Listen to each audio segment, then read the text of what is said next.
Hello YouTube world, my name is Nicholas Montez and you're watching my YouTube channel, Nicholas Montez. Welcome back to another YouTube channel video, everybody. I'm so excited to have y'all back here together again. And in today's video, we're going to be starting a new series that's going to be leading up to probably the next comic book masterpiece and probably the next most anticipated comic book film of all time. We're reviewing movies leading up to The Batman starring Robert Pattinson.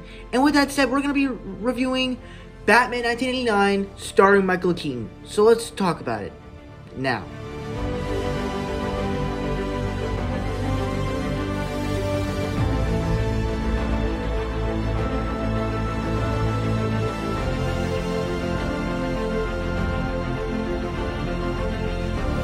Okay, so honestly, if I'm really thinking about it, this is probably the most different Batman film we've ever gotten.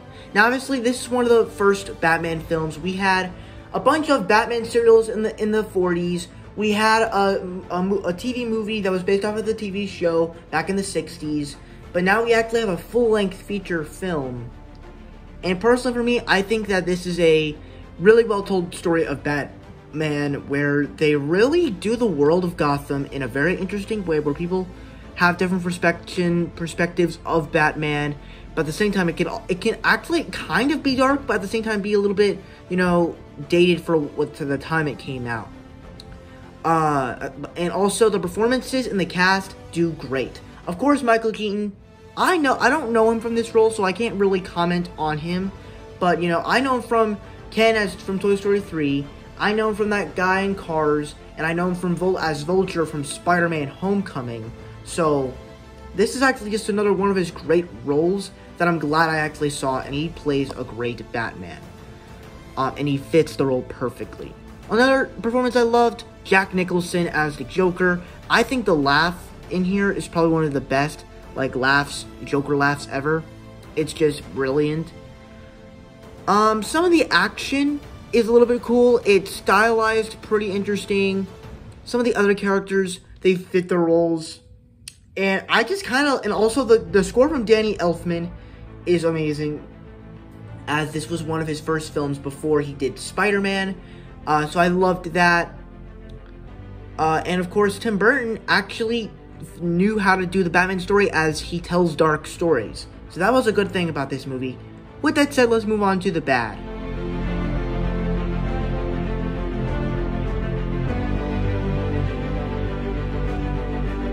So I think the bad on this one is that it really is just about the time when it came out.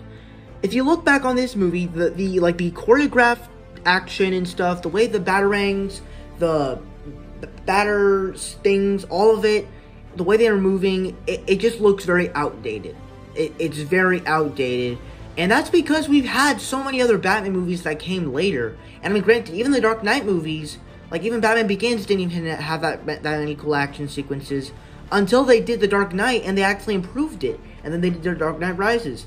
And they even tried Batman and the Mask of the Phantasm, which I haven't seen it yet, but I have a feeling it's going to be good. But yeah, it just seems a little bit outdated. And then the other problem with it is that it just seems a little bit corny at times, especially with the stuff what they do with Joker, dancing to like pop songs and stuff. That's not really my thing. But overall, I really enjoyed this movie. It was one of my favorite films of this month. And yeah, so I really enjoyed The Batman from 1989. So that's my thoughts on the Batman 1989 movie. Thank you guys so much for watching. Wait. Before I give you my final score, be sure to comment down below. What were your thoughts on Batman 1989? Did you guys love it? Did you guys hate it? We're right in between. Let me know all your thoughts down below in the comment section below. And let's get started with my scores.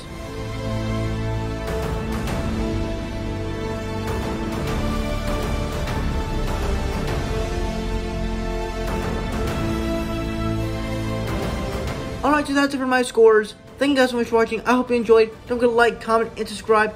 All my social media links are in the About section below, over there. And I'll see you guys in the next video. Bye-bye.